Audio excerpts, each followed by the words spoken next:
O2N podcast में आपका स्वागत है। आज हमारे साथ एक महान व्यक्ति बैठे हुए हैं O2N पॉडकास्ट में, जिनका आज हम इंटरव्यू करने जा रहे हैं। उनके बारे में मैं आपको बता दूं, जो है आर्मी में एक्स कॉलोनल हैं, भूपेंद्र सिंह माली जी, और लुधियाना पंजाब से बिलोंग करते हैं और 3rd जनरेशन आर्मी ऑफिसर हैं। उनके पिताजी और दादाजी भी आर्मी में थे।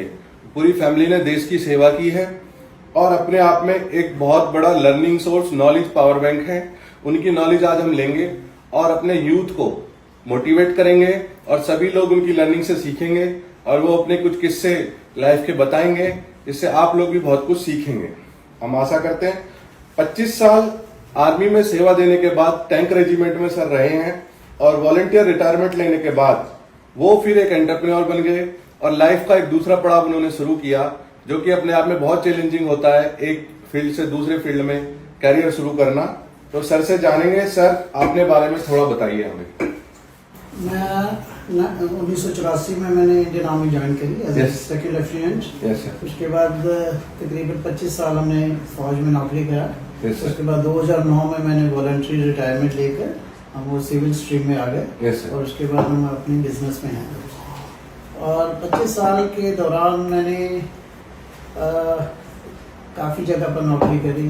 टैंक रेजिमेंट में हम डेजर्ट में रहे, जंगलों में भी रहे और जम्मू कश्मीर में भी मैंने 2 टेन्योर करे। वहाँ पर मैं काउंटर इंसर्जेंसी ऑपरेशन या काउंटर टेररिस्ट ऑपरेशंस में भी मैं वहाँ हमने भाग लिया। 1994-95 से लेकर 1998 तक कुपवाड़ा जंगलों में हम रहे, वहाँ पर हमने बहुत काम किया है। उसके बाद आर्मी में हमने जो कुछ भी आर्मी में सीखा 20-25 साल में, उसको हमने जब सिविल स्ट्रीम में आए हैं तो उसी चीज़ को हमने कोशिश करी है कि जो इंडियन आर्मी ने हमें सिखाया है, डिसिप्लिन, एथॉस और जो भी अच्छी चीज़ें हैं, उसको हम कोशिश करते हैं कि हम उसको सिविल लाइफ में और अपने बिजनेस लाइफ में उसको हम इम्प्लीमेंट कर सकें। सर, पहला क्वेश्चन मेरा यही होगा सर आपसे, इंडियन आर्मी से जो चीजें आपने सीखी वो चीजें क्या है जो हमारा यूथ सीख सकता है? सर, सबसे अच्छी चीज जो इंडियन आर्मी वो है डिसिप्लिन। इंडियन आर्मी का जो बेसिक बुनियाद है वो डिसिप्लिन के ऊपर है। और अगर सिविल लाइफ में भी अगर हम माने तो अगर आप प्राइवेट लाइफ में या स्टूडेंट लाइफ में अगर आप डिसिप्लिन से काम करते हैं तो आपको बहुत स्कोप है आगे बढ़ने का। फोकस रहना चाहिए आपको। डिसिप्लिन में आपका मतलब ये है कि आपने अपना एक एम रखना है, उसको एम तक पहुंचने के लिए आपने एक डिसिप्लिन लाइफ और एक टाइम टेबल बनाना है, उसके हिसाब से चलना है और आप ताकि आप अपने जो आपका टारगेट है उससे आप भटके ना। यस सर, तो इसको मैं डिसिप्लिन मानता हूँ। सर, आर्मी से जब आप आ गए 25 साल बाद, तो फिर आपने जो एक अडॉप्ट किया, चेंज किया अपने करियर में, उस समय आपने क्या चैलेंजेस फेस किए और कैसे वो हुआ? यस, एक काफ़ी चैलेंजिंग जॉब है। एक आर्मी का जो एक एनवायरनमेंट है वो एक डिफरेंट एनवायरनमेंट है। वहाँ पर बहुत ज़्यादा डिसिप्लिन है, बहुत ज़्यादा प्रोसीजर्स हैं जो हम फॉलो करते हैं। और लेकिन जैसे ही आप सिविल लाइफ में आते हैं वहाँ एक टोटली डिफरेंट एनवायरनमेंट है। तो उसमें तो ये जो आप बता रहे हैं ना कि बहुत ज़्यादा रेस्ट्रिक्शन है, डिसिप्लिन है, उसको कुछ थोड़ा सा किस्सों कहानियों से बताइए, जिससे कि जो हमारे दर्शक है ना वो उसको विजुअलाइज कर सकें। छोटे छोटे कोई किस्से। जैसे फॉर इंस्टेंस जैसे है कि हम टाइम के बहुत पाबंद। Yes sir. जैसे है कि आर्मी में है कि आप एग्जैक्ट टाइम पर अपने परेड में जाना है, एग्जैक्ट टाइम पर आपका जो भी आपका शेड्यूल है उसमें जाना है। लेकिन जैसे हम सिविल में आए, कॉर्पोरेट में आए, तो वहाँ जैसे अगर किसी ने हमें टाइम दिया 10 बजे का, हम वहाँ एग्जैक्टली 9:50 पे 5 मिनट बाद जाता है, जो कि देखा कि तो सामने वाला वो आधा घंटा लेट आ रहा है। उसमें थोड़ा सा हमें गुस्सा भी आता होगा कभी-कभी। नहीं कह सकते कि यस, थोड़ी इरिटेशन कि भैया हम कि लोग हमारे टाइम की कदर नहीं करते। एक बहुत अच्छा, ये बहुत बड़ा चैलेंज था। दूसरा था कि हमें जैसे ट्रेनिंग दी जाती है कि हर चीज को जैसे कॉलिंग स्पेड एज स्पेड, जो भी आपने बात करनी है सीधी बात करनी है। जैसे बिजनेस में घुसे वहाँ देखा कि लोग बहुत ज्यादा फॉल्स प्रॉमिसेस करते थे, फॉल्स एश्योरेंसेस देते थे। लेकिन जिसका हमारे ऊपर काफी इम्पैक्ट पड़ा, बट ग्रेजुअली हम उसमें रिकंसाइल हो गए। तो एक चेंज मैनेजमेंट बहुत ही मैं कहूँगा कि बहुत एक बड़ा सब्जेक्ट है। चेंज मैनेजमेंट एक डिफरेंट एनवायरनमेंट से आकर आप दूसरे एनवायरनमेंट में अपने आप को एडजस्ट करना और उसमें सक्सेसफुल होना एक बहुत बड़ा एक चैलेंज है, जिसको मैं मानता हूँ कि हमने एक बहुत अच्छे तरीके से अपने आप को अडेप्ट किया। अडेप्टेबिलिटी के हिसाब से हमने जैसे जैसे चैलेंजेस आए उसके हिसाब से जो भी हमने अच्छी चीजें हमने सीखी अपने 20-25 साल में, या जो भी हम अपने पेरेंट्स से ग्रैंड पेरेंट्स से हमने सीखा, उन्हीं चीज़ों को हमने कोशिश करा है कि हम एक सिविल वर्ल्ड में भी, कॉर्पोरेट वर्ल्ड में भी उसको उसी प्रकार से हम उसको चलाएं। अभी जैसे हमारे ऑफिसेज, अपने ऑफिस है, मेरा स्टाफ है, उनको मैं बोलता हूँ कि आप बिल्कुल टाइम पे ऑफिसर, सब कोई टास्क है, जो भी टास्क के ऊपर हम उनको देते हैं, ये आपका टास्क है, इतने टाइम में आपने करना है, प्रॉपर एक प्रोसीजर फीडबैक सिस्टम है, अपडेट करिए क्या आपने करा, कैसे नहीं करा। It's not free for all. एक डिसिप्लिन के साथ, टाइम टेबल के हिसाब से हम चलते हैं। हमारा स्टाफ भी अभी वो भी इसी प्रकार से हमारे साथ ढल गए हैं। अडेप्टेबिलिटी उनकी भी हो रही है। बस ये एक सिविल कल्चर है जो अपनी कंट्री में हम देख सकते हैं, लेकिन मैं जो देखता हूँ सर, जो चीजें आप बता रहे हो, जैसे मैं बिजनेस स्टडीज करता हूँ बड़ी बड़ी कंपनीज की या एंटरप्रेन्योर्स की, तो मुझे तो लगता है कि उनका डिसिप्लिन और लाइफ वो आर्मी की तरह ही है, जो बड़ी बड़ी कंपनीज लोग बना रहे हैं, एलन मस्क हैं, जो बेजोस हैं, जो जुकरबर्ग हैं। Yes, I agree with you. जो भी जिसने भी सक्सेस है, मैं जो भी लोग बहुत सक्सेसफुल है, मैं उनको बहुत पढ़ता हूँ, उनको फॉलो करता हूँ कि उन्होंने क्यों इतनी सक्सेस, उन्होंने कैसे की। और जो आप बोल रहे हैं बिल्कुल ठीक बोल रहे हैं, उन्होंने भी एक डिसिप्लिन रखा है लाइफ में। दूसरी चीज जो है उन्होंने फोकस बहुत ज्यादा, और दूसरा है जो काम करने की डिटर्मिनेशन, कि आज का यूथ है उसके लिए बहुत ज्यादा डिस्ट्रैक्शन, सबसे बड़ा डिस्ट्रैक्शन है सोशल मीडिया। अगर आप उसमें, और आजकल का जो थोड़ा सा कल्चर भी आप जानते हैं, सोशल एनवायरनमेंट कल्चर इस प्रकार से, तो इजीली डिस्ट्रैक्ट हो जाते हैं। अगर आप अपने उसके ऊपर फोकस्ड हैं, डिस्ट्रैक्शन नहीं है, तो आप जरूर एक हाई जगह पर पहुंचेंगे। जिस प्रकार से आपने एग्जांपल दिया कि जो बड़े बड़े सक्सेसफुल हैं वो डिसिप्लिन, डेडिकेशन, फोकस के मुताबिक ही वो ऊपर पहुंचे। हाँ, वही सेम आर्मी का कल्चर है। तो लेकिन मैं ये मानता हूँ कि वो जो आपका स्टाफ है, आपको मैंने देखा बड़े बड़े इंस्टीट्यूट्स हैं, यूनिवर्सिटीज हैं, बड़ी ऑर्गेनाइजेशंस हैं, they are preferring army persons in their top management. Yes, अभी जैसे अभी हम नोएडा में बैठे हैं, नोएडा में एमिटी यूनिवर्सिटी है, और भी काफी यूनिवर्सिटीज है यहाँ पर। सब में जहाँ आप देखेंगे जो एडमिनिस्ट्रेशन का जो रिस्पॉन्सिबिलिटी है, वो एक डिफेंस पर्सन, क्योंकि जो एक अच्छा एडमिनिस्ट्रेशन वो दे सकते हैं, और अच्छा एक डिसिप्लिन बच्चों में इनवाइट कर सकते हैं, कि बच्चों में एक डिसिप्लिन की भावना जो वो पैदा कर सकते हैं, वो शायद कोई दूसरा नहीं कर सकता। यस सर, एक जैसे मैं बताऊं, अदानी ग्रुप है, रिलायंस ग्रुप है, इंडिया के टॉप ग्रुप्स हैं, इनमें आर्मी पर्सन बहुत बड़े बड़े लेवल पे हैं। और मैंने ये स्टडी भी किया है, और ये कि आर्मी पर्सन रिटायर्ड होते ही उनके पास बहुत अच्छे पैकेज के ऑफर्स होते हैं, जो अच्छी पोस्ट से रिटायर होते हैं। बिल्कुल, मैंने भी जब 2009 में आर्मी छोड़ी, उसके बाद हमें शॉर्ट मैनेजमेंट कोर्स करा मैंने IIM कलकत्ता से। ग्रेट। उसके बाद हमें भी जॉब ऑफर मिला ब्रिटिश कंपनी से, $6,000 का था, बट आई प्रेफर कि नहीं, मैं अपना काम करूंगा। तो जॉब अपॉर्चुनिटीज बहुत आती है, क्योंकि आपका जो बहुत वाइड एक्सपीरियंस है। आप डिफरेंट टाइप की सिचुएशंस को डील कर सकते हैं, डिफरेंट टाइप की मैन पावर है। आप देखिए इंडियन आर्मी में एक ऐसा कल्चर है, मल्टी एथनिक कल्चर है, वहाँ आपके पास बंगाल के भी लोग हैं, असम के भी लोग हैं, तमिलनाडु के भी, सबको इकट्ठे लेकर, सबका अलग अलग कल्चर है, सबका अलग अलग लैंग्वेज है, बट स्टिल हम उनको एक ही यूनिट में बांध देते हैं, और उनकी समझते हैं उनका काम करने का तरीका क्या है, उसने काम करवाना एक लीडरशिप एबिलिटीज। और वही चीजें जो आप बता रहे हैं यूनिवर्सिटी वगैरह में, कॉर्पोरेट्स में है, ये लोग हैं इसीलिए बैठे हुए हैं वहाँ पर, बिकॉज उनको बहुत वाइड मैनेजमेंट का एक्सपीरियंस। इसमें सर ये मैं आपसे भी पूछना चाहता था कि जो हमारा देश है, बहुत बड़ा देश है, मैं भी पूरे देश में 16,000 किलोमीटर घूमा हूँ। कोरोना के टाइम के बाद मैं गया हूँ पूरे इंडिया की जर्नी पे, कि आप स्वदेशी प्रोडक्ट यूज करिए, स्वदेशी एप्स यूज करिए, अंग्रेजों की एप्स यूज मत करिए। इस पर हम काम भी कर रहे हैं, कुछ स्वदेशी एप्स हम बना रहे हैं, फेसबुक, व्हाट्सएप, यूट्यूब, लिंक्डइन, इनके कॉम्पिटिशन में। और क्योंकि लोगों के पास जब तक ऑप्शन नहीं होगा वो यूज क्या करेंगे, लोग बोलेंगे हम तो यूज करने के लिए रेडी हैं, लेकिन हमारे पास ऑप्शन कहाँ है। लेकिन हमारे टॉप बिजनेसमैन, टॉप एंटरप्रेन्योर्स, इन पे कुछ लोग काम भी कर रहे हैं, लेकिन इसको बदलना बहुत मुश्किल भी है, चैलेंज है, बट इम्पॉसिबल नहीं है। नहीं, चैलेंज तो है बट मुश्किल नहीं है। मुश्किल नहीं, मैं नहीं मानता कि मुश्किल है। आपने बिल्कुल ठीक बोला कि लोगों के पास अवेलेबिलिटी। Availability। मैं आपको एग्जांपल देता Yes, हूँ, yes। जैसे आप Google maps, Google Map। Local हमारी है नाविक, या नाविक, मैं भी यूज करता हूँ। Okay, okay, लेकिन okay। लोगों के दिमाग में अभी इतनी अवेयरनेस नहीं है। Yes, तो अवेयरनेस की शॉर्टेज, अवेयरनेस की जब शॉर्टेज। तक आप लोगों को अवेयर नहीं करेंगे कि ये हमारे। सेकंड थिंग, थोड़ी अवेलेबिलिटी की भी कमी है। फॉर इंस्टेंस, अभी आपके पास टेलीग्राम है, व्हाट्सएप है, ट्विटर है, Twitter। हमारे इंडियन ऐप्स नहीं, नहीं। मैंने सुना है आपकी कोई डेवलप। हाँ, हम उसमें कर रहे हैं। तो जब उनके पास, लोगों के पास ये लोकल अवेयरनेस होगी, लोकल अवेलेबिलिटी होगी, आई एम श्योर। मैंने आपको वो दिखाया था डेमो आई भारत का। Yes, that is same like Google search engine. Google search engine. Yes yes, we are launching more also. Yes। तो इस पे सर मैं यही बोलूंगा कि जो करंट लीडरशिप है उन्होंने क्या किया, मैं एक एग्जांपल देता हूँ आपको। कू ऐप एक आपने सुना होगा। हाँ जी। Koo app is like same X है, ट्विटर। हाँ जी। ट्विटर पहले था, अब उसका नाम एक्स हो गया। वो बिल्कुल सेम ट्विटर जैसी ऐप है। यस। तो उसका नाम मन की बात में मोदी जी ने एक दिन लिया कि कू ऐप है, बहुत अच्छी ऐप है और ये ऐसे काम करती है। वो कंपनी आज 800 मिलियन डॉलर की कंपनी है।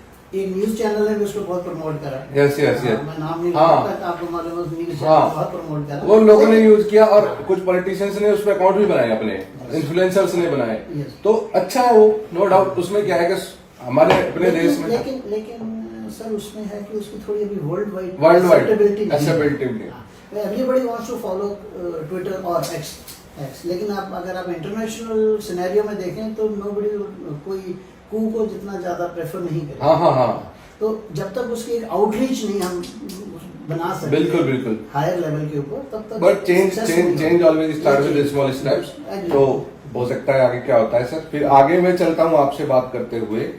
मैं सर कुछ आपकी जर्नी के कुछ किस्से छोटे मोटे आप हमें बताइए, जो हमारे लोग उसको सुनना चाहते हैं। क्या चैलेंजेस आपको रहे, कैसे आपने उनको सॉर्ट किया, या लोगों को वो चीजें पता नहीं है। आर्मी के लोग कितनी मेहनत करते हैं, जो हम लोग रात को आराम से सोते हैं और सिविलियन अपनी चीजें करते हैं, घूमते हैं फिरते हैं, लेकिन आर्मी के लोग मेहनत कर रहे होते हैं उस समय। उन चीजों के बारे में देखो, इंडियन हमारे defence forces they are not that कि मैं उस डिफेंस फोर्स में हूँ, बट दुनिया की सबसे अच्छी फोर्स में से माने जाते हैं। Yes sir, yes. क्योंकि हमारे पास हमारे जो टेरेन है, जो यहाँ का हमारा माहौल है, हमारे पास डेजर्ट भी है, यस सर, हमारे पास जंगल्स भी हैं, Yes, sir। माउंटेन्स भी हैं। तो हमारी जो फोर्सेज है उनके पास एक ये काबिलियत है कि वो हर चीज में ऑपरेट कर सकते हैं। हर चीज में ट्रेंड आज है। आप 60 डिग्री प्लस 60 डिग्री डेजर्ट में ऑपरेट कर रहे हैं, कल को आप -55 डिग्री सियाचिन में भी ऑपरेट कर रहे हैं। ग्रेट, तो वो एक बहुत बड़ी एक ट्रेनिंग है, अच्छी ट्रेनिंग है, और आपकी हमारी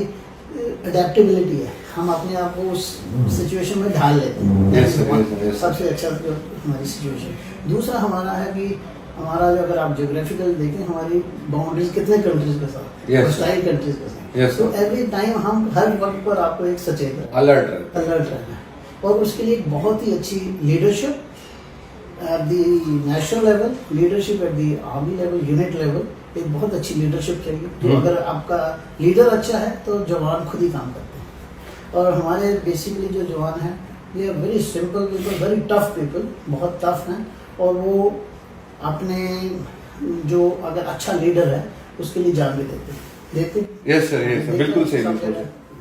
सही। सर इसका आप जो एक आपका मैं पूछना चाहूंगा इसमें कि स्टूडेंट्स के लिए आपका क्या मैसेज है?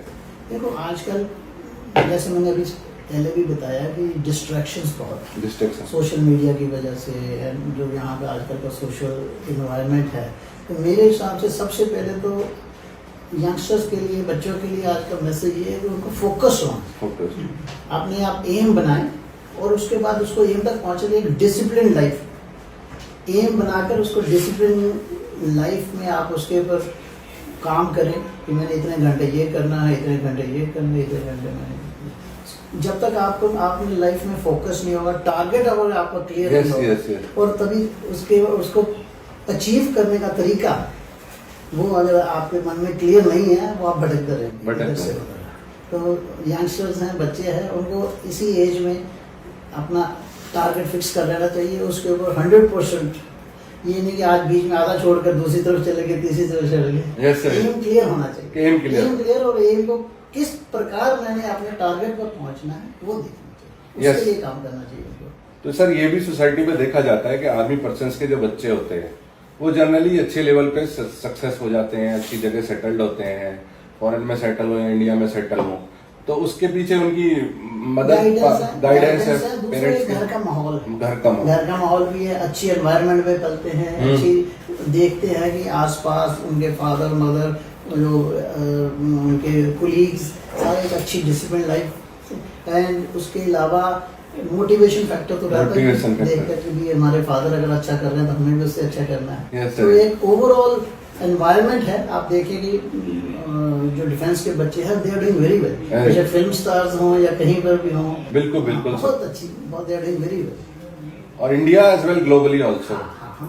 तो सर बच्चों के लिए मैसेज की बात हो गई, O2 एंड डिजिटल एजुकेशन में जो हम कर रहे हैं कि एजुकेशन को डेमोक्रेटाइज हम कर रहे हैं, मोबाइल ऐप पे हर किसी के मोबाइल पे एंटरटेनमेंट का सब कुछ अवेलेबल है, but we are making education का सब कुछ मोबाइल पे अवेलेबल हो, विदाउट एनी डिफरेंस, चाहे कोई गरीब है चाहे कोई अमीर है, क्वालिटी टीचर्स, क्वालिटी लीडर्स, जैसे आप लीडर हो और लोग हैं, उनको हम लेके आए बच्चों के लिए, वो उनसे सीखें, अपनी करिकुलम भी पढ़ें और लाइफ लर्निंग्स भी सीखें। ऐसा platform O2 and digital education में बना रहे हैं, तो इसके बारे में आपका क्या कहना है? ये बहुत आई मस्ट कॉम्प्लीमेंट यू, मैंने पढ़ा है आपके बारे में, आप बहुत ही एक अच्छा काम कर रहे हैं। और मैंने कई लोगों से बात करा आपके बारे में। जी सर, थैंक यू। हर तबके के लोगों ने इसको अप्रिशिएट करा। यस सर, ये आज की need of the hour, need of the hour. हमें, हमारा कंट्री बहुत वाइड है, लोगों तक हमारा ये मीडियम पहुंचता मुश्किल से, बट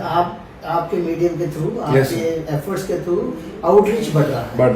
अगर आप इसको और बढ़ाएं, इसमें थोड़ा सा मेरे को जो लग रहा है कि अगर इसमें थोड़ी सी गवर्नमेंट सपोर्ट हो, CSR सपोर्ट हो, CSR अगर आप इसमें फंड्स आपके पास आ जाएं, तो कोई अच्छे कॉर्पोरेट हाउसेज आपके साथ जुड़े, तो बहुत ही अच्छा नोबल कॉज है, बिल्कुल, और बहुत अच्छा इसका रिजल्ट आएगा। यस सर, हमारा जो एम है O2 एंड डिजिटल एजुकेशन के साथ, हमारा जो लाइफ का एम है वो यही है कि भारत में एजुकेशन हर लास्ट बच्चे तक पहुंचाना, और बिना किसी मनी ओरिएंटेड और प्रॉफिट के ओरिएंटेड, और जो भी हम बिल्ड करेंगे वो हम सोसाइटी को डोनेट ही करेंगे। ये बहुत ही अच्छा आपका सोच है, अब बहुत अच्छे विचार है, और हम तो our good wishes are always with you. हम चाहेंगे कि हम और लोगों को जोड़ें आपके साथ, जो कि आपके साथ फील्ड में जाकर काम करें, और लोगों बच्चों को आगे आपको मोटिवेट करें और उनको इन्फ्लुएंस करें।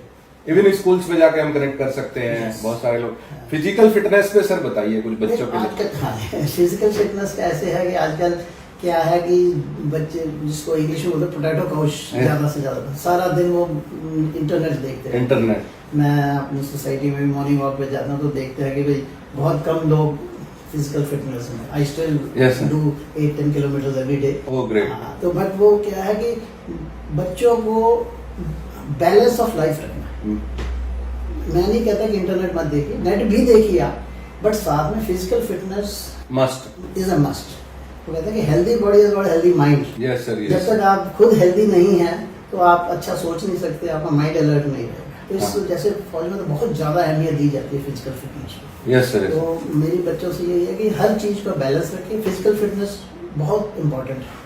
जब तक फिजिकली फिटनेस रहेंगे, स्वस्थ रहेंगे, तो आप फिर ज्यादा ध्यान अपने पढ़ाई में लगा पाएंगे। और ईटिंग हैबिट्स वगैरह, ईटिंग हैबिट्स तो थोड़ा मुश्किल है, उसमें एक्चुअली पिज्जा बर्गर बहुत रोल है, पेरेंट्स का भी बहुत रोल है कि जंक फूड इजीली अवेलेबल है आजकल, डिलीवरी एप्स बहुत है, तो वो बहुत बच्चे कुछ भी ऑर्डर कर लेते हैं। यस, और उसमें पेरेंट्स का रोल बहुत मैं मानता हूँ कि पेरेंट्स को खूब उसमें बच्चों को एजुकेट करना चाहिए। मेरी सर 2 बेटी हैं, छोटी छोटी, एक 7 साल की है और 6 साल के भी 7वीं में है, और एक 3 साल की है। तो उनको मैंने गायत्री मंत्र सिखा दिया है, और योगा करती हैं वो सुबह। तो पेरेंट्स पे बहुत डिपेंड करता है सर। मैंने बोला कि पेरेंट्स की अगर आप मोटिवेट करें बच्चों, ठीक है बच्चे हैं, once a while go for junk food, but ज्यादातर आपको ये हेल्दी फूड खाना है। दूसरी चीज जो आप बात कर रहे हैं, जैसे पुराने हमारे गुरुकुल कॉन्सेप्ट, तो उसमें हर एक overall development of mind and body होता है। वो आजकल थोड़ा सा कम हो गया है। स्कूल्स वगैरह ज्यादा कमर्शियलाइज हो गए हैं, but still there are lot of schools जो बहुत अच्छी काम कर रहे हैं, वो ओवरऑल डेवलपमेंट कर रहे हैं। एक वैदिक बोर्ड बाबा रामदेव बना रहे हैं, शायद उसको मान्यता भी मिल गई है। तो उन्होंने एक डीएम आजमगढ़ रिटायर्ड हुए थे, उनको उन्होंने फिर अपने यहाँ बुला लिया और रिटायरमेंट का तो पूरा वैदिक बोर्ड का स्ट्रक्चराइज कर रहे हैं। तो वैदिक बोर्ड और गुरुकुल भी चलता है रामदेव जी के यहाँ पे, तो उसी कॉन्सेप्ट पे चलता है वो। अगर अभी मैं सोचता हूँ कि जो हमारे स्कूल जब बहुत ज्यादा कमर्शियलाइज हो गए, अगर उसमें भी अगर वो थोड़ा सा जैसे थोड़ा इनोवेशन करें और थोड़ा सा धार्मिक चीजों को और ये स्पिरिचुअलिटी योगा, अभी बहुत से फॉरेन कंट्रीज ऐसे हैं जिसमें वो अपना डे स्टार्ट करते हैं योगा। बड़ा foreign countries are doing this and foreign countries and foreign people are adopting yoga and they are being healthy with yoga. Yoga, meditation and these are things, अध्यात्म। अभी आप देखिए जाकर ऋषिकेश वगैरह जाइए कहीं माउंटेन्स में, ये लॉट ऑफ फॉरेनर्स, बहुत फॉरेनर्स आते हैं। Yes sir. अभी मेरा ब्रदर आया हुआ कनाडा से, वो इसीलिए आया ट्रीटमेंट के लिए। तो जो इंडिया का जो सर हेरिटेज है ना, ये आध्यात्म, आध्यात्म के बिना मैं मानता हूँ आध्यात्म और योगा, कोई भी चाहे कितना बड़ा बिजनेस टाइकून हो, अगर वो उसको अपने लाइफ का पार्ट नहीं बनाएगा तो वो बस्ट हो जाएगा। देखिए ऐसे है मेडिटेशन क्या है, एक तो आपको काम जो माइंड, यस यस यस, आपकी फोकस बढ़ता है, यस सर, अटेंशन बढ़ती है, ability to read, ability to comprehend, इसलिए मेडिटेशन बहुत जरूरी है। Yes sir. लोग करते हैं, कई कॉर्पोरेट हाउसेस में तो दे कंडक्ट क्लासेस तो ताकि आपकी परफॉर्मेंस बढ़ती है। Yes sir. अब सर आते हैं कुछ आपकी लर्निंग से तो हो गई जो हमारे ऑडियंस के लिए, अब हम आपसे चाहते हैं कि सियाचिन का माहौल के बारे में आप थोड़ा बताएं। आप जिस फील्ड में रहे, जो आप रहे, कौन सा विंग आप बता रहे हैं, टेररिस्ट वाला जो कौन सा, तो उसके कुछ कैसे किस्से हो जो चैलेंज भी आपने फेस किए, जहाँ पे जिंदगी मौत का दाव पे होती है तरीके से, ऐसा कुछ किस्से आप बताएं।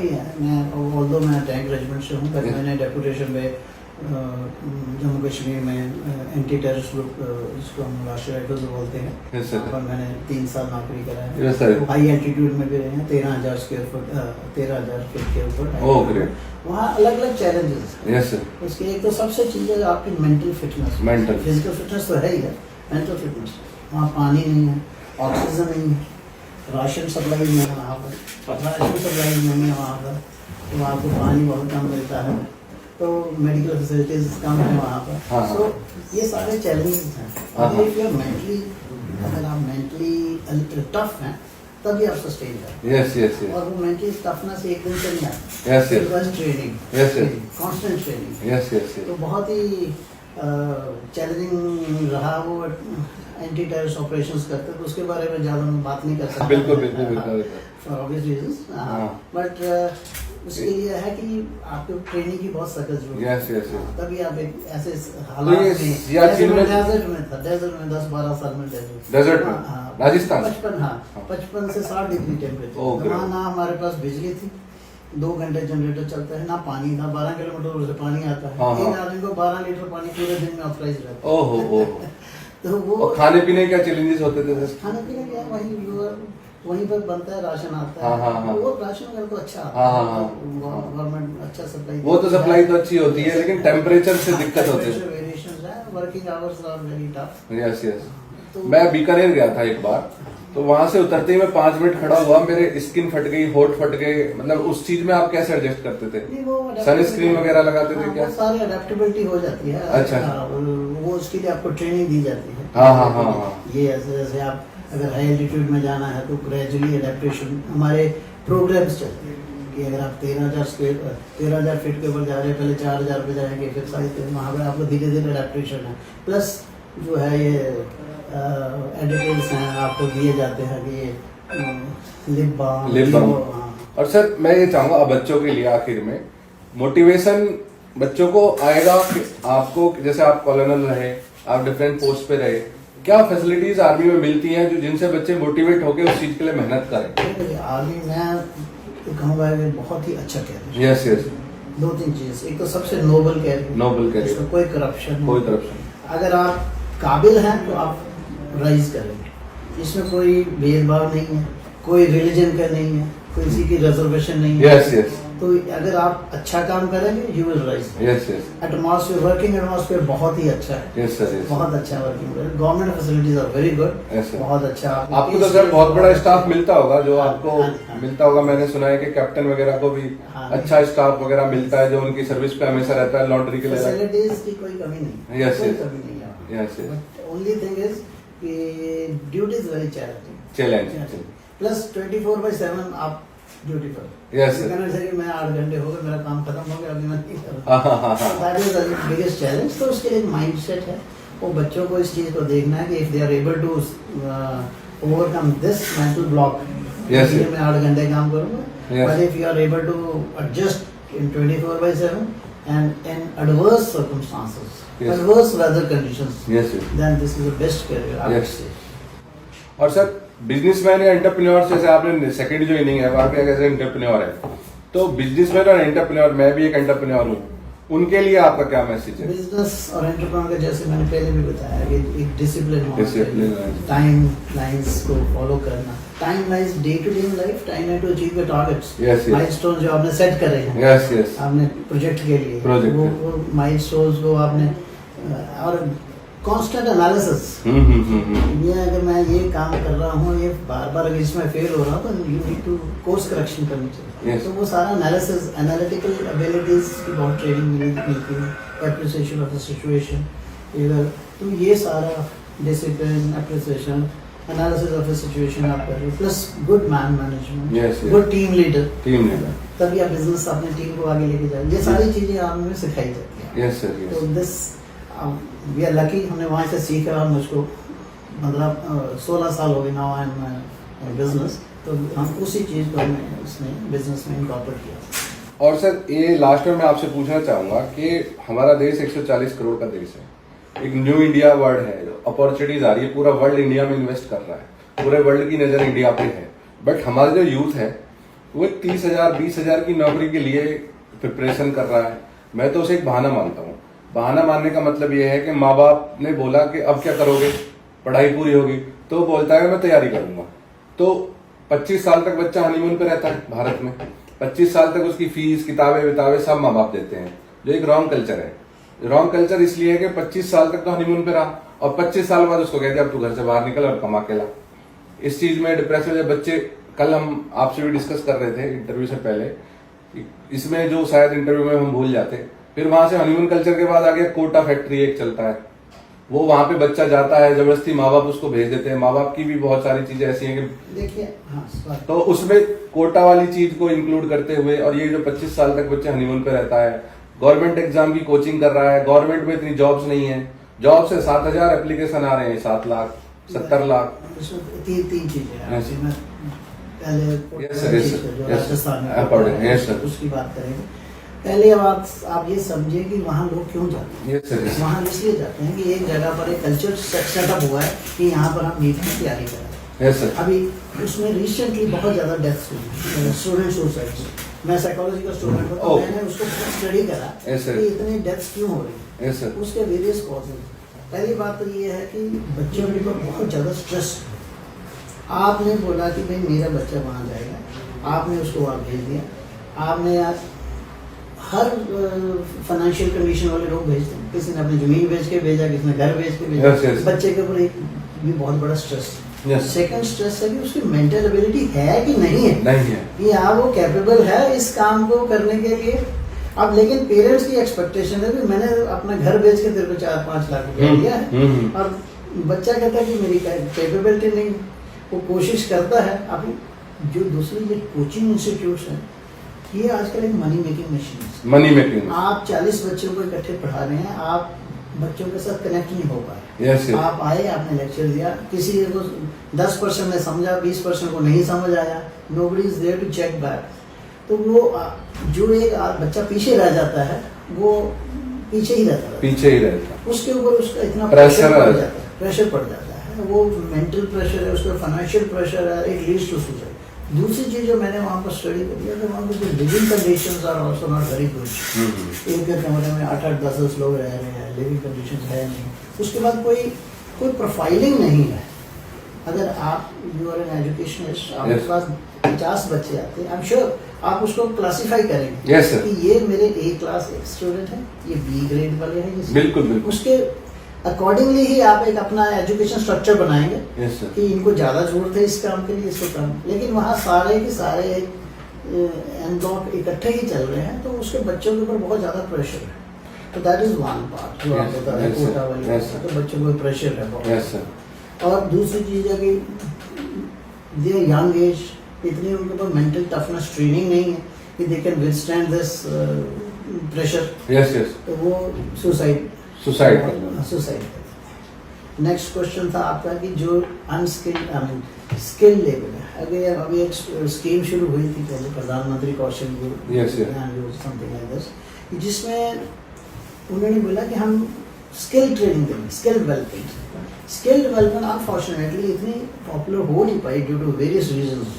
तो अगर जैसे फॉर इंस्टेंस आपने किसी इलेक्ट्रिशियन को बुलाया है, वो एक उसने ट्रेनिंग नहीं हंट करी है, वो ऑन द जॉब सीखा है, ऑन द जॉब तो वो पैसे कमाने के लिए बस सीधे मैदान में। तो अगर हम एक यूथ को पकड़कर एक अच्छी ट्रेनिंग दें, स्किल डेवलपमेंट गवर्नमेंट कर रही है कर काम रही है। उसके ऊपर, लेकिन इतना लोग उसमें आगे नहीं आ रहे। एक अच्छा स्किल डेवलपमेंट अगर डेवलप हो जाता है तो नेचुरली उसको जॉब्स भी अच्छी मिलेंगी।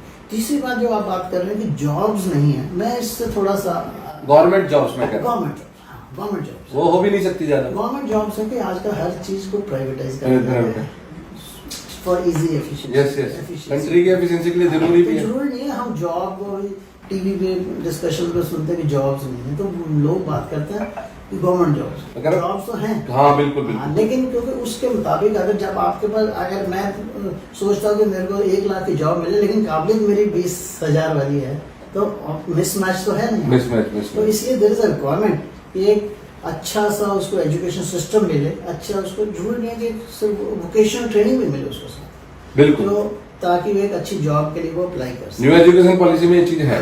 दूसरी चीज है कि जो हमारे विलेज लेवल के ऊपर, हम we are from a village, हमने देखा है गांव में, हम लोग वैसे भी ड्यूरिंग माई प्रोफेशन हम हर लोगों से डील करते हैं, तो छोटे लेवल के ऊपर लोगों को पता ही नहीं कि जब तक वो 18-19 साल के होता है कि उसका एम क्या है लाइफ। यस यस यस उसने आगे क्या करना है यार, जैसे भी आपने बोला कि 25 साल तक वो रहता है, तो अनटिल अनलेस हम शुरू से ही उनको 10वीं के बाद 10th के बाद अगर हम उनको चैनलाइज करें, यस यस यस तो वो उसी को आगे वो फॉलो करें। That is required. That is अभी न्यू एजुकेशन पॉलिसी में यही है कि 10th के बाद आपको इंटर्नशिप करनी है, 12th के बाद Yes. इंटर्नशिप करनी है, Yes. और इंटर्नशिप मस्ट है, और आपको एक थर्ड लैंग्वेज सीखनी है। Yes. इस तरह का उसको बनाया गया ये है। बहुत this is very good thing. US वगैरह में चाहे, जैसे मैं एक एग्जांपल आपको देता हूँ, बराक ओबामा की जो बेटी थी प्रेसिडेंट की, हाँ जी। वो भी 12th के बाद इंटर्नशिप करती है, चाहे वो मैकडी में करे, किसी हॉस्पिटल में करे, कहीं पे करे, हाँ जी। तो उससे बच्चे में एक इंडिपेंडेंसी आती है, एक Dignity of रेस्पॉन्सिबिलिटी labor. आती Dignity of labor है। है। यस यस यहाँ नहीं। एंड वैल्यू ऑफ मनी उसको समझ आती है, Yes. लेकिन वो कम एज में ही समझ आना जरूरी है। अनफॉर्चुनेटली हमारे यहाँ इतना है नहीं, यहाँ हमारे थोड़े से लोगों में फॉल्स ईगोज भी हैं यस यस यस कि भी मैं उसका मंत्री वीआईपी कल्चर है, जो कि अब काफी कम हो गया है। काफी कम हो गया है, बट ग्रेजुअली हमारी इंडिया जो अभी इवॉल्विंग इकोनॉमी है, ग्रोइंग इकोनॉमी है, अभी धीरे धीरे हम और- एज अ कल्चर भी इवॉल्व कर रहे हैं हम। Yes, yes. तो हो जाएगा ऐसा और नहीं। काम को छोटे बड़े तरीके से देखा जाता है। सोसाइटी भी ये कहती है कि ये तो व्हाइट कलर जॉब नहीं कर रहा, ये काम कर रहा है, जबकि आप हल्दीराम का एग्जांपल लो, आप एमडीएच का एग्जांपल लो, मतलब कि आप किसी बड़ी बाइक कंपनी का, बजाज का एग्जांपल ले लो, तो इन लोगों ने एक दुकान से शुरू किया और आज ये टाइकून है विदेश में सारी चीज। तो छोटा काम तो कुछ होता ही नहीं है। नहीं, बिल्कुल कोई छोटा काम नहीं है। तो- ये एक हमारा एक नजरिया है। Yes, sir. मैंने जब अपनी कंपनी शुरू करी, सिक्योरिटी कंपनी, यस यस 2 लोगों से शुरू Okay, करी, okay. बाद में बाकी ग्रेस ऑफ गॉड उसमें 11-12 से लोग हो गए। Great great great. तो 2 लोगों से शुरू करी, तो बट बड़ी स्टोरी है, सक्सेस स्टोरीज है, आप पढ़ेंगे Yes, sir. होंगे, तो लोगों ने बहुत शुरू से ग्रास रूट से शुरू करा है। Yes. तो काम कोई छोटा नहीं है। Yes sir. हाँ, तो ये यूथ को ये भी समझना चाहिए कि काम जो भी मिले करना चाहिए, डिग्निटी ऑफ लेबर। अपना रास्ता बनाएं, और इंडिया में इतनी अपॉर्चुनिटी है, Yes, sir. उनको अवेल करें। गवर्नमेंट की स्कीम्स इंडिया हैं। आज की डेट में फास्टेस्ट ग्रोइंग इकोनॉमी है, सबसे ज्यादा वर्ल्ड की अपॉर्चुनिटीज जहाँ पर है, हाँ सर। इंडिया में हर वर्ल्ड की कंपनी इंडिया में आके इन्वेस्ट कर रही है, इसीलिए क्योंकि यहाँ अपॉर्चुनिटीज है। तो यूथ के लिए तो बहुत अच्छा मौका है आज के यूथ के लिए। तो दे शुड, उनको सीखना चाहिए और आइडेंटिफाई करना चाहिए कि आगे वाले 5 साल में 10 साल में कौन से जॉब्स आने वाले हैं, उसके हिसाब से अपने आप को चैनलाइज, अपनी एनर्जी को चैनलाइज करें, जिसके लिए you are doing a very good job. आप कर रहे हैं लोगों को मोटिवेट इस करने हम तो एग्जाम्पल देखते हैं, अपना खुद का एग्जाम्पल, औरों का एग्जाम्पल। कल भी एक आए थे मेरे पास पेरेंट, वो बोल रहे थे कि मेरे बेटे की तो सरकारी नौकरी लग रही थी, बेटे ने नहीं की। अब उनको क्या है, बच्चों को इस तरह से वैसे तो बच्चों पे तो सीधा प्रेशर आ गया ना, बच्चा तो माँ बाप को जवाब दे, माँ बाप जो बोलेगा वो बच्चा करेगा। तो जॉब को छोड़ते हुए, इसमें एक एग्जाम्पल देता हूँ सर मैं, जापान के एक बहुत बड़े इन्वेस्टर हैं, तो वो मायोशी सन बहुत छोटे थे, तो उन्होंने क्या करा, वो बहुत छोटे थे, मतलब 14 साल के 12 साल के होंगे उस समय। तो उन्होंने एक बहुत बड़े कोई इन्वेस्टर अमेरिका के थे बिजनेस में, उनके ऑफिस में रोज फोन करते। वो उनकी जो असिस्टेंट थी वो परेशान हो गई कि एक बच्चा कॉल करता है, कोई पर्सन कॉल करता है, वो आपसे बात करना चाहता है। अब नॉर्मली वो किसी से ऐसे अननोन आदमी से कैसे बात कर ले। तो जब बहुत बार उन्होंने कॉल कर लिया, मतलब 100 टाइम्स 200 टाइम्स उन्होंने कॉल करा, फिर वो बात हुई उनकी। तो मायोशी सन ने उनसे पूछा कि भाई, तो उन्होंने पूछा कि भाई तुम मुझे क्यों कॉल कर रहे हो बार बार, क्या बात करना चाहते हो? कि आप मुझे बस जीवन के सफलता का एक लाइन में मंत्र बता दीजिए, जो मैं उस पर काम करके मैं भी आपकी तरह सफल हो जाऊं। तो उन्होंने उनको बताया जो भी लर्निंग उनकी लाइफ की थी। और वो मायोशी सन, मैं आपको बताऊं, इंडिया के मोस्ट ऑफ स्टार्टअप्स में उनका इन्वेस्टमेंट है। सऊदी अरब से $45 बिलियन का फंड उन्हें मिला हुआ था, और बहुत बड़ी बड़ी कंपनी में उनका इन्वेस्टमेंट है। तो बच्चों में जो ललक है ना, अगर ये बचपन में डाल दी जाए, ये जो बच्चे को पढ़ाई तो ठीक है, लेकिन अगर ये ललक बच्चे के अंदर बचपन से ही डाल दी जाए कि मुझे कुछ करना है, बड़े सपने देखना, कुछ करने की क्षमता, तो बच्चे कामयाब हो सकते हैं। वो हम कोशिश करेंगे। मैंने पहले बताया कि घर का माहौल, पेरेंट्स का मोटिवेशन, आसपास का माहौल अगर अच्छा है तो जरूर सक्सेसफुल। और बच्चों को फोकस रहना चाहिए। हार्ड वर्क के बगैर कोई इसका कोई तोड़ नहीं। Hard work, dedication and focus on your job, on your targets. और मैं आपको सर इसमें और एग्जांपल एक जोड़ता हूँ। हमारा मोटिव भी इस इंटरव्यू के पीछे यही है कि आप इन चीजों से बच्चों के अंदर वो चीज जाए, और डिजिटल लाखों बच्चों तक पहुंच सकता है, क्योंकि फिजिकली हम नहीं सिखा सकते। एक सलेमपुर गांव है, एक गांव और है, वहां की एक बेटी ने बिना कोचिंग के, और गौतम बुद्ध यूनिवर्सिटी जो गवर्नमेंट हॉस्पिटल है, इसमें 150 सीट MBBS की है। नीट की कोचिंग में लोग लाखों करोड़ों रुपए खर्च करते हैं, फिर भी सफल नहीं हो पाते। उस बेटी ने घर पे बिना कोचिंग के नीट क्वालिफाई करें गवर्नमेंट कॉलेज में। बहुत ही लाइव एग्जांपल्स हैं। तो ये हार्ड वर्क का एग्जांपल है। हार्ड वर्क का एग्जांपल, फोकस। यस फोकस है, dedication, yes sir, motivation, dedication. तो सर इस पॉडकास्ट को फिर यहीं पे खत्म करते हैं। लास्ट में आप जो शब्द 2 लाइन कहना चाहते हैं वो आप कह सकते हैं। Thank you so much for giving, हमें ये मौका दिया आपने ये बच्चों तक पहुंचने का। मेरी बच्चों से यही गुजारिश है कि आज की डेट में इंडिया में बहुत अच्छी तरक्की हो रही है, और आप लकी हो कि इस फेज में आप यंग हो, इंडिया के साथ यंग एज में जुड़े हो, और आगे स्काई इज द लिमिट। अगर अपना कैरियर अच्छी तरह से चुने, अच्छी तरह से उसको अपना टारगेट चूज करें और खूब मेहनत करें। मेहनत के बगैर कोई सफलता नहीं मिलेगी। Yes sir, my good wishes to all of you. Thank you, thank you so much to you, and compliments to you for your good work. Thank you.